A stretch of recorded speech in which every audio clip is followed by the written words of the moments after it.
Hello everyone and welcome back to the channel. As you can see, we have a Triumph TR6 in the shop today.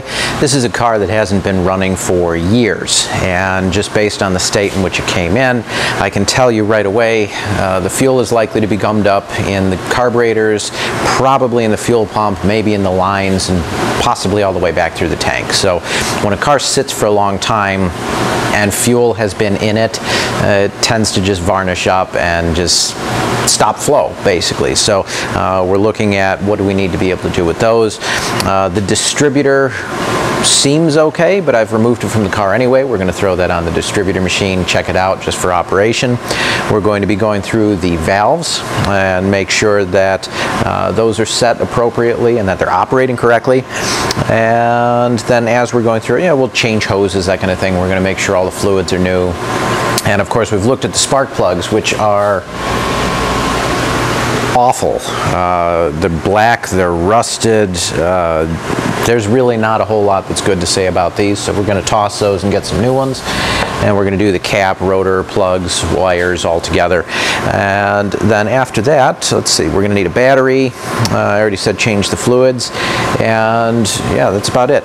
So first things first, we have been pouring some ATF down all of the spark plug holes. We want to make sure that if the rings are sticking, that we get a chance to free those up. Because otherwise, if we could run a compression test, but it's not necessarily going to tell you much with an engine that's been sitting that long, because it might free up and unstick. And so we're pouring some ATF down there. We're going to obviously change the oil before we run anything. But if something is stuck, that's a good way to unstick it. We know already that the engine is not frozen. With a TR6, the fan is on the crankshaft pulley. And so if you're careful not to break any blades, put it in neutral, remove the spark plugs, just twist the fan. And if you can get the engine to turn, then you know for a fact it's not frozen, and you can go ahead and go through all this other stuff. Sometimes if it's not a TR6, you're going to see the fans usually on the water pump. And so instead of that, you can possibly grab the belt, again, remove everything, it'll make it easier to turn.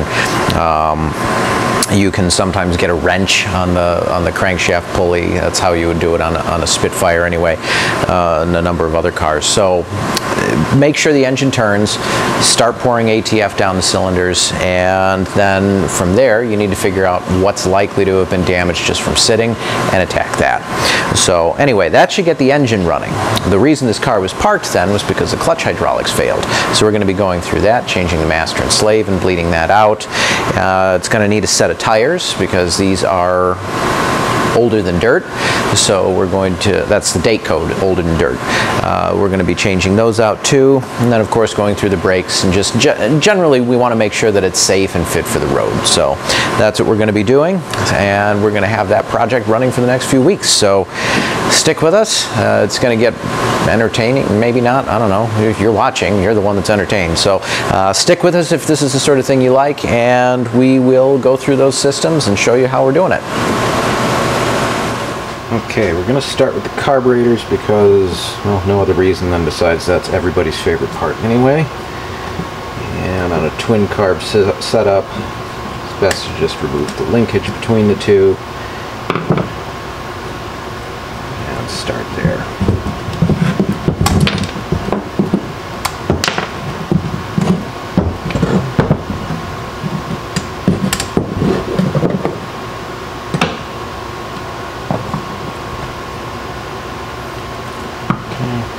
Again, from sitting, these hoses are going to be the first thing to go. Okay. It is dirty, so we're just going to disassemble it, and then we are going to get everything cleaned up and reassemble. And actually, let's get all of this out of the way here. There we go. Okay, one at a time.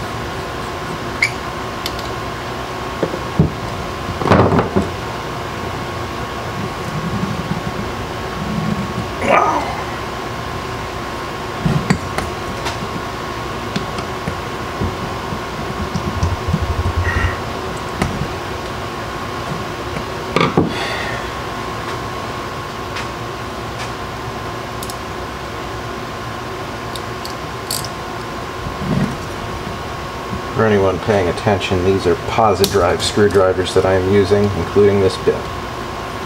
It is not Phillips head. If you use Phillips head, I would have stripped it by now.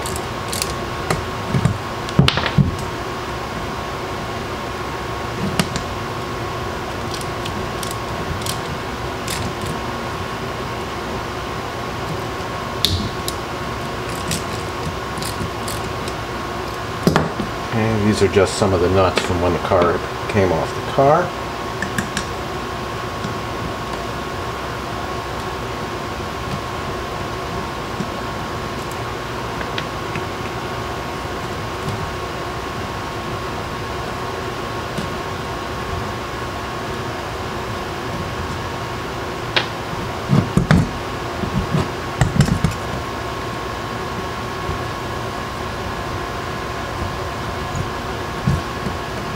If you've been following the channel, then you know that I've said before that these are positive drive.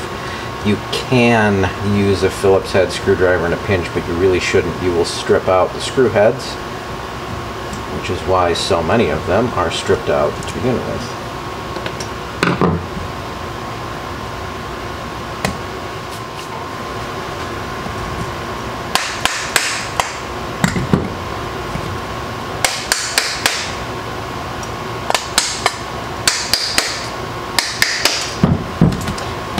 Please note this is brass.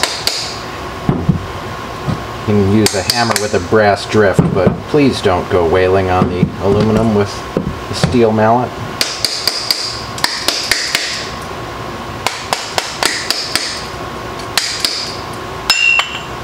There we go. See, it came right off. Alright. Spring.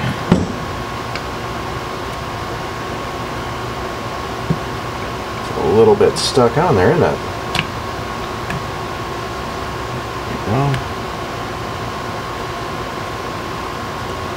Well, actually, to be fair, it's really not bad.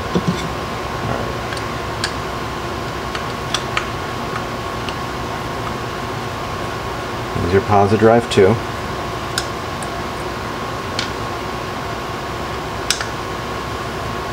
It's going to be very rare on your classic British sports car to have a Phillips head screw.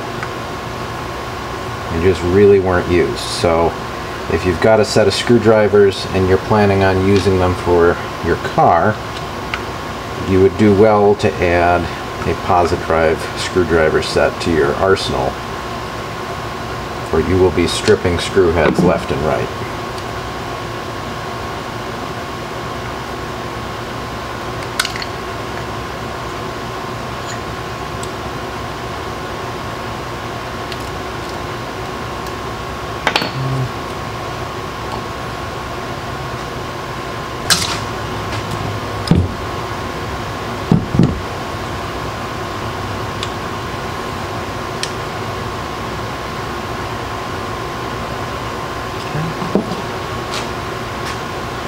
If you have a Craftsman screwdriver like this and you've got a spare, there's a screw inside here, and so I just took this to a grinder and made it a little bit thinner on both sides so it can reach down.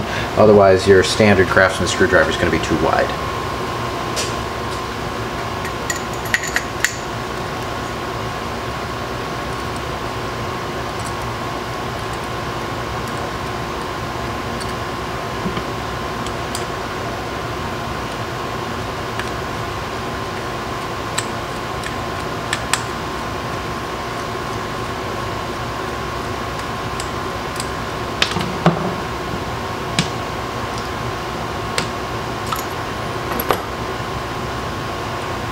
Sometimes, by the way, that screw is really hard to get out. You just have to have patience because this is a little brass screw, and what's going to end up happening is you're going to strip that if you don't use the right screwdriver especially, and you will never get it out. Then you're replacing the whole piston.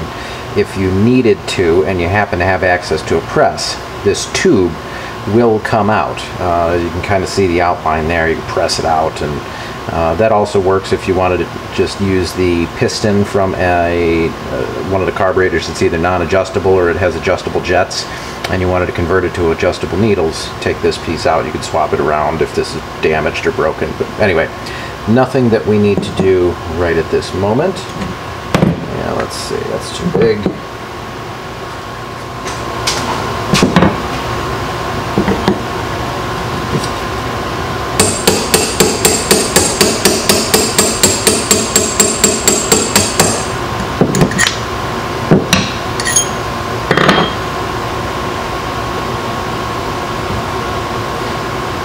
lose this piece if you're not careful. When you take out the adjuster, there's this little star-shaped lock washer that kind of keeps it all in place. I guess it's not technically a washer, but you get the idea. It sits in place and keeps that from backing out. So just be careful.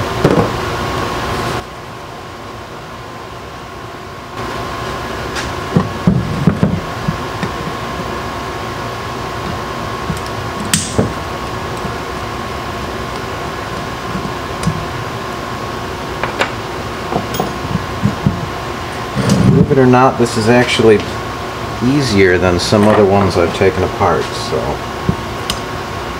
whatever that's worth.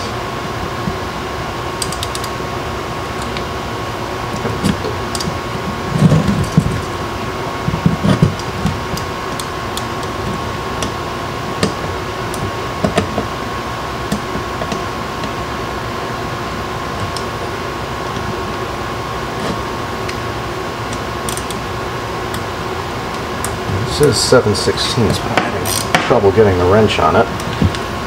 Sometimes when things are a little corroded and they've been sitting, dirt buildup can do that.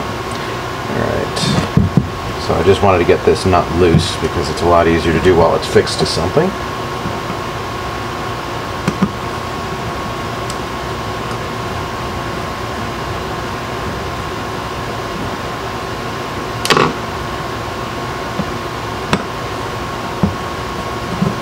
This is the cold start unit, better known as a choke, although technically this is not a choke.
that's great. We'd probably reuse that. Yeah. Let's see. No, it's garbage. Don't reuse that.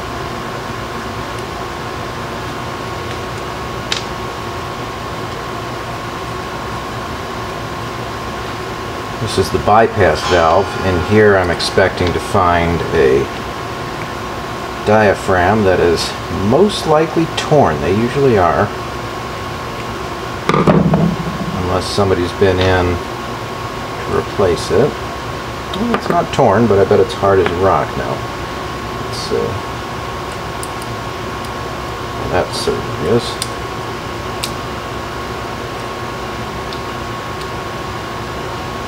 Yeah, it's no longer flexible at all, is it? Okay.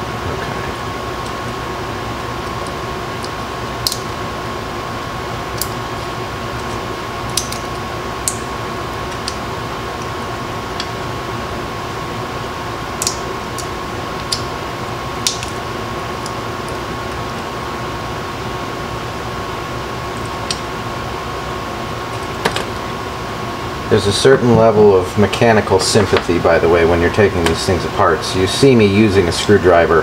I am not levering very hard. I could do it with a couple of fingers, because the very last thing you want to do is to damage this aluminum. So if you don't do this sort of thing all the time, you are better off not even trying. Just get something plastic. Don't use a screwdriver. And yeah, you can see that cracking right there. This is not great. We already knew it wouldn't be, but just confirmed it. Okay.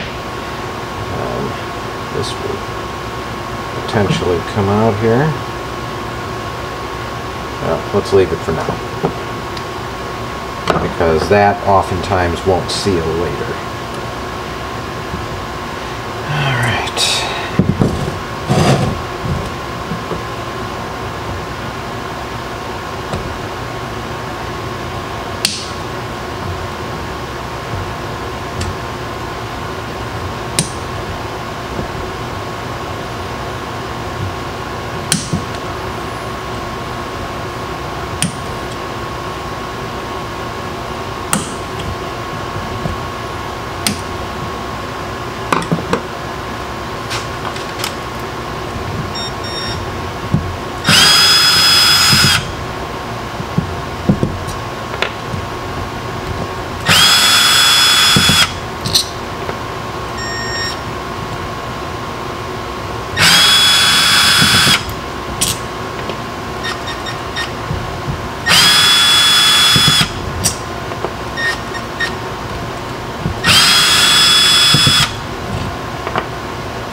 Well, for the record, I was trying to break it because, I mean, look, it's junk anyway.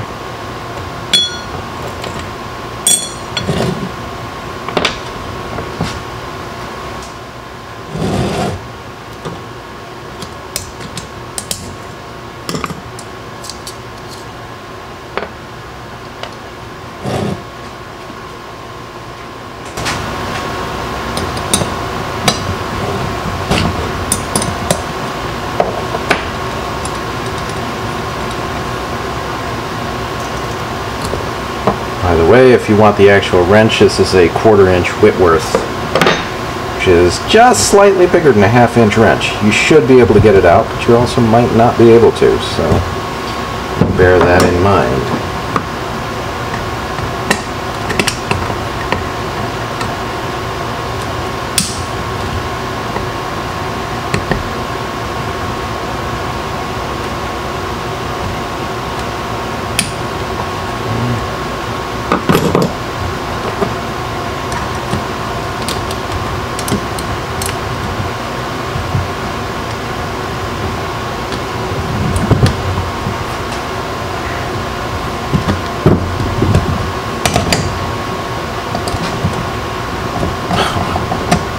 Okay, so the reason that was so hard, I realized I forgot to unbend these tabs first.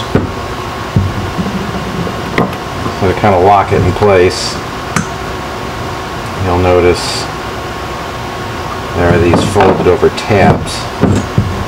And because I was stupid and didn't unbend them,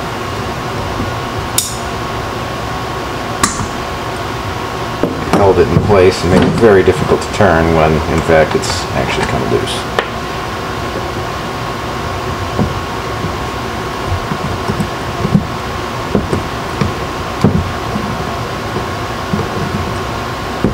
That's right.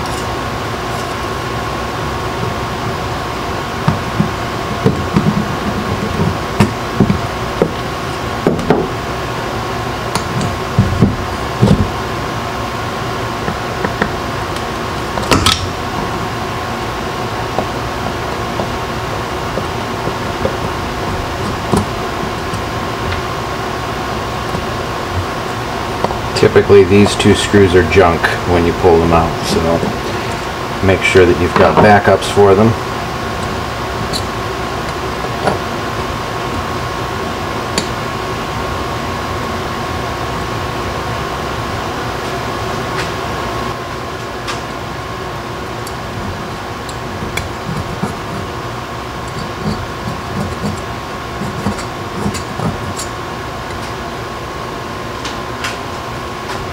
Just gently, there's a little bit hanging off there.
Remains of the seal. This part is often not replaced during a rebuild.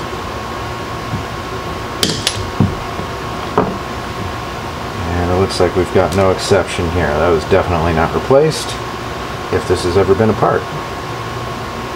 And there we have it. We have a completely stripped down Zenith-Stromberg car.